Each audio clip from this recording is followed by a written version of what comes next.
उद्धव ठाकरेंच्या दिल्ली दौऱ्यावर नरेश मस्केंनी हल्लाबोल केलाय। उद्धव ठाकरेंचा सहकुटुंब लोटांगण दौरा पार पडला असं मस्केंनी म्हटलंय। मलाच मुख्यमंत्री करा असा कटोरा घेऊन दिल्लीत आले होते असं मस्केंनी म्हटलंय।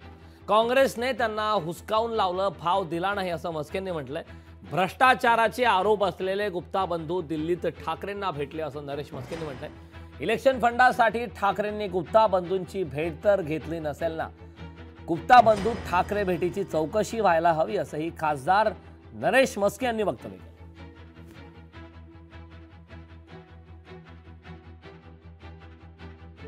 लौटांगन दौरा बोलते हैं, हिंदी में उसका मतलब है कि पैर पड़ने के लिए दिल्ली में आए थे और हाथ में कटोरा लेके आए थे कि मुझे मुख्यमंत्री पद का दान दीजिए, मुझे दान दीजिए, ये कहने के लिए यहाँ दिल्ली आए थे।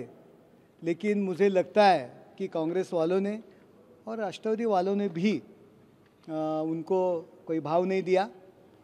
वो यहाँ ये भी दिखाने को आए थे कि शरद पवार साहब बिना मेरी कांग्रेस में चलती है, शरद पवार साहब बिना कांग्रेस से मेरी बहुत अच्छी है, ये दिखाने के लिए भी आए थे। लेकिन और कांग्रेस वालों को ये बता रहे थे, मुझे ऐसा लगता है कि एनसीपी वालों से मेरी जो वैल्यू है महाराष्ट्र में जो बहुत बड़ी है, ये दिखाने के लिए आए थे। लेकिन उनके हाथ में कुछ मिला नहीं। कांग्रेस वालों ने उनको मुख्यमंत्री पद का जो चेहरा बनाने का है, जो लीडरशिप का है, उससे नकार दिया है ना। एक भले राजनीतिक से अगर वो मिले होंगे गुप्ता बंधु, तो उनका फ़ोटो उन्होंने बाहर निकालना चाहिए। वो क्यों छुपाया? उनको पूछो आपसे मीटिंग हुई कि नहीं संजय राउत के घर पे। दक्षिण अफ्रीका में कितना बड़ा घोटाला किया है, हिंदुस्तान में बहुत जगह उसको आत्महत्या को प्रवृत्त करने का वो गुना है, बहुत से गुने आप निकालो। आप यूट्यूब पे जाओ, गूगल पे जाओ, आपको मालूम पड़ेगा गुप्ता बंधु क्या है। वो क्रिमिनल से वो मिले हैं, उद्धव ठाकरे क्रिमिनल से मिले हैं ऐसा कहना है? अरे बहुत बड़े भ्रष्टाचारी आदमी से, जिन्होंने बहुत बड़ा घोटाला किया है, जो जामीन पे है, ऐसे लोगों से एक पूर्व सीएम, एक पार्टी का प्रमुख मिलता है, उसके पीछे क्या राज होगा आप निकालो, उनको पूछो। ये सब इलेक्शन के टाइम ये ऐसी बनी बातें बनाने की, लोगों को गुमराह करने का, ये सब कुछ चालू है।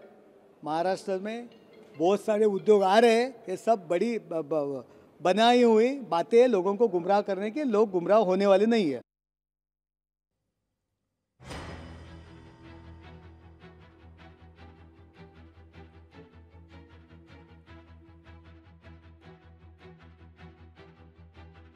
नरेश मस्के विसरलेले आहेत की ते खासदार आहेत, केंद्रीय यंत्रणा, राज्यातली यंत्रणा त्यांच्या ताब्यात आहेत। त्यांनी कोणाला चौकशी करावं किंवा काय पाहणी करावी हे आज जे म्हणण्याचं काम केलेलं आहे, ते त्यांना असं वाटतं की ते ठाण्यापुरतंच मर्यादित असल्यामुळे कदाचित त्यांनी ही मागणी केलेली असेल। आपण सर्वांनाच माहीत असेल की लोकप्रतिनिधी नात्याने कोणी यावं, कोणी न्याय यावं हा नंतरचा भाग आहे, पण अशा पद्धतीने आरोप करून आमचा जो यशस्वी झालेला जो दिल्ली दौरा आहे, राजकीय दृष्टिकोनातून, सामाजिक दृष्टिकोनातून, त्याला मी कारण सामाजिक यासाठी मानतो की केजरीवालजींच्या कुटुंबांना पण आम्ही भेटून सात्वधन केलं की जे संघर्ष तुम्ही करताय, जो संघर्षाला आम्ही सामोरे गेलो, तुम्हाला आम्ही पूर्ण रीतीने पाठिंबा देतोय। त्यामुळे या सर्व गोष्टी आणि हा दिशाहीन करण्याचा प्रयत्न होतोय। नरेश मस्के खासदार झाले किंवा खासदारकीपेक्षा अजून काही जरी त्यांना मोठं मिळालं, तरी त्यांची जी बौद्धिक ऐपत आहे ना, ती अजूनही चिंधी चोराचीच राहील। ती ऐपत त्यांची काही वाढणार नाही। त्यांना तो आब म्हणजे प्रत्येक पदाचा एक ऑरा असतो आणि तो ऑरा, तो सन्मान राखता आला पाहिजे। नरेश मस्केसारखे काही लोक आहेत की त्यांना हे लक्षातच येत नाही की अरे आता आपण खासदार झालोय, आता आपण काही ठाण्यातले कुठले तरी लल्लू पंजू वसुली करणारे कोणी नाही, वसुली भाई नाही राहिलेलो, आता आपण खासदार झालोय, आपण आता खासदार झाल्यासारखं वागलं पाहिजे। पण असो, आपण त्यांच्याकडून काही अपेक्षा करू नये आणि मला त्याच्यावर फार स्पष्टीकरण द्यायची सुद्धा इच्छा नाही। लोकशाही मराठी ऐका, पहा, जागरूक रहा।